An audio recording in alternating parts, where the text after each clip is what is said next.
Bro, you guys gotta understand that the way you feel is not a coincidence. You know what I'm saying?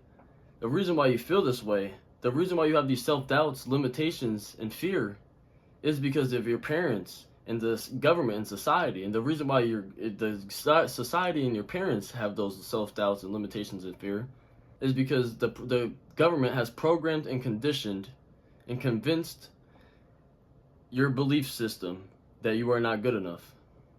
See, what I mean by that is when you continually tell yourself or continually read a lie or hear a lie, you're going to start to believe it due to the illusory truth effect, bro.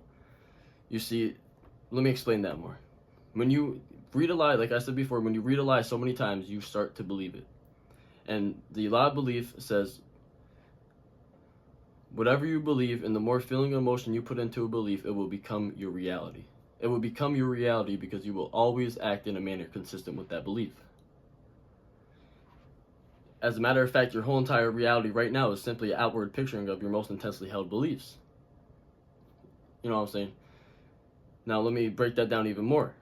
You see, your thoughts shape your beliefs. Your beliefs determine your actions, and your actions shape your results. It's very simple. So with that information right there, what I mean by that, why that's so important, is because your thoughts, like I just mentioned, your thoughts determine your beliefs determine your actions, and your actions determine your results. That is why the government aims for your beliefs, your thoughts. They condition everybody else around you to believe that they are nothing. And like Henry Ford once said, if you believe you can or if you believe you can't, you are right.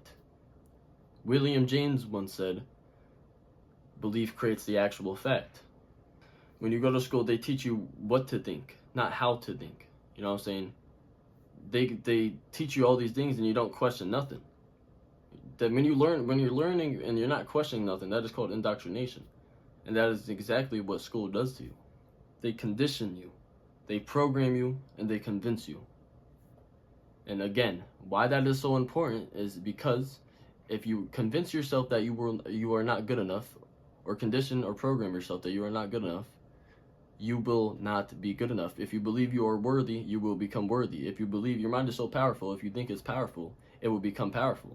Your mind is so powerful, if you think you are weak, you will become weak. And that kind of refers exactly what Henry Ford said. If you believe you can, or if you believe you can't, you're right. It's that simple, bro. So what you have to do is start to reprogram those thoughts. Start to recondition yourself. Now that you understand that, now you have to continually, it's by auto-suggestion and affirmations, wake up every single day telling yourself that you are good enough. You are good enough. You are worthy. You can fulfill your purpose and potential. It is possible. You know what I'm saying?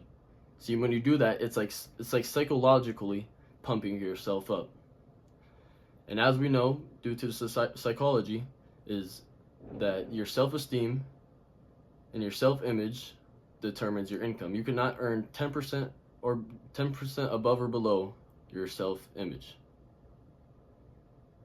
Now let me explain that more. That is due to the law of sustainment. The law of sustainment states that you cannot sustain actions, aka you cannot be consistent with actions that directly conflict how you see yourself. Now let me break that down even more. If a broke person won a lottery and still saw themselves as broke, undisciplined, or just lucky, they would lose it all. They would return to the same exact financial state that they were in before. Because that money will become a self-sabotage, or their self-image will become a self-sabotage to that money. Because they still think like a broke person.